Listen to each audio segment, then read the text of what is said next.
নিয়তির কি নির্মম পরিহাস।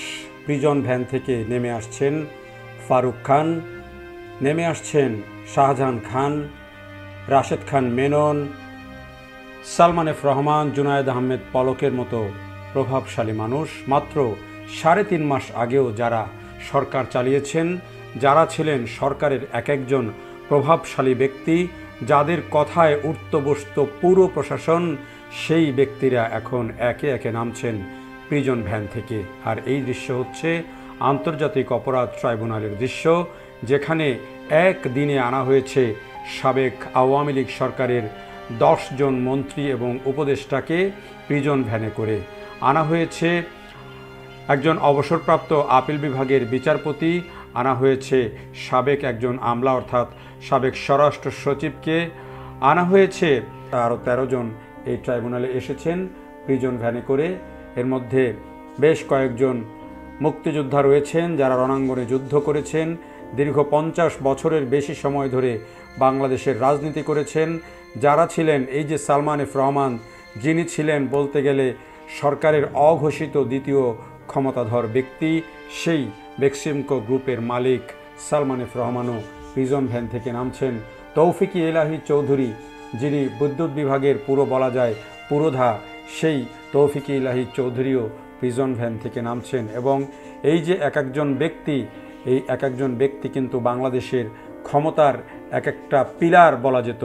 জুনায়েদ আহমেদ পলক অতি অল্প বয়সে যিনি এমপি হয়েছেন, মন্ত্রী হয়েছেন এবং প্রভাবশালী মন্ত্রী হয়েছেন, সেদিনের এই দৃশ্য দেখে জুনায়েদ আহমেদ পলককে আমার কাছে মনে হয়েছে সবচেয়ে অসহায় ব্যক্তি, যার চোখে মুখে আতঙ্ক ছিল, আশঙ্কা ছিল, সেই জুনায়েদ আহমেদ পলক, যিনি সর্বকনিষ্ঠ এমপি হয়েছিলেন এবং মন্ত্রী হয়েছিলেন। তিনিও এই জুলাই আগস্ট হত্যাকাণ্ডের যেই হত্যা মামলা, গণহত্যা এবং মানবতা বিরোধী যে অপরাধ, সেই অপরাধের অভিযোগ মাথায় নিয়ে আন্তর্জাতিক অপরাধ ট্রাইব্যুনালে এসেছেন। তাদেরকে কড়া নিরাপত্তায় ট্রাইব্যুনালে আনা হয়েছে। যদিও বিচারিক জজ কোর্টে যেই ধরনের পরিস্থিতি তৈরি হয়েছিল, সেই ধরনের পরিস্থিতি এখানে তৈরি হয়নি। মোটামুটি নিরাপত্তার সাথেই তাদেরকে কিন্তু এখানে আনা হয়েছে। এবং এই যে ট্রাইব্যুনাল, সেই ট্রাইব্যুনালের পুরো এলাকাটাই আসলে এক ধরনের নিরাপত্তা ব্যবস্থা নেওয়া হয়েছিল।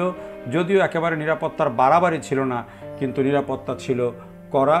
এই যে নারায়ণগঞ্জ থেকে আনা হয়েছে সাবেক বস্ত্র ও পাটমন্ত্রী গোলাম দস্তগীর গাজী বীর প্রতীককে, যিনি একজন বীর প্রতীক, রণাঙ্গনের যোদ্ধা, যিনি একজন গেরিলা যোদ্ধা ছিলেন, সেই যোদ্ধা তিনিও এখন হত্যা মামলার আসামি হয়ে এই আন্তর্জাতিক অপরাধ ট্রাইব্যুনালে, যেখানে যুদ্ধাপরাধীদের বিচার চলছিল, সেই ট্রাইব্যুনালে একজন মুক্তিযোদ্ধাও কিন্তু আসামি হয়ে হাজির হয়েছেন, তাকে আনা হয়েছে। আর এই যে এমন একটা পরিণতি, জুলাই আগস্ট হত্যাকাণ্ডের পর 5 আগস্ট শেখ হাসিনা সরকারের পতনের পর যে পরিস্থিতি হয়েছে, এই দৃশ্য দেখে সাংবাদিক থেকে শুরু করে যারা এই পরিস্থিতি দেখেছেন, সকলেই কিন্তু একে অন্যের সাথে বলাবলি করেছেন, গল্প করেছেন। পুলিশ সদস্যরা, আইনজীবীরা সবাই কিন্তু একটা বিষয় আলাপ করছিলেন যে ক্ষমতা কত ক্ষণস্থায়ী। যদিও 15 বছর টানা ক্ষমতায় ছিল আওয়ামী লীগ সরকার, কিন্তু এই পরিস্থিতি দেখে সবাই কিন্তু বলাবলি করছিলেন আসলে ক্ষমতা কারো চিরস্থায়ী নয়, ক্ষমতা আজকে আছে, কালকে নেই। এবং ক্ষমতা না থাকলে এক একটা মানুষ কতটা অসহায় হয়ে যায়, এই দৃশ্য কিন্তু সেই কথাই বলে দেয়। ফলে ক্ষমতা পাওয়ার পরে মানুষ যেন ভুলে না যায় যে আসলে ক্ষমতা সীমিত সময়ের জন্য। মহান রাব্বুল আলামিন কাকে কখন ক্ষমতা দেন আর কার কাছ থেকে কখন ক্ষমতা কেড়ে নেন, এটি কিন্তু আমরা কেউ বলতে পারি না। ফলে ক্ষমতা পাওয়ার পর সেটিকে যতটা সংযতভাবে ব্যবহার করা যায়, যতটা মানুষের কল্যাণে ব্যবহার করা যায়, এটির অপব্যবহার যত কম করা যায়, তত জীবনে রিস্ক ফ্রি থাকা যায়।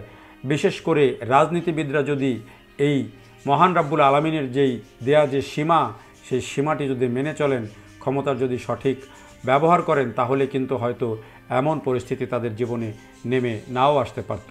তাই যখন যে ক্ষমতায় আছেন বা এখনও যারা আছেন, তারাও যেন এই দৃশ্যটা মাথায় রাখেন যে মাত্র 3.5 মাস আগে যারা ছিলেন ক্ষমতার একেবারে পাওয়ার হাউস, তারা এখন আসামির কাঠগড়ায় দাঁড়িয়ে কাঁদছেন।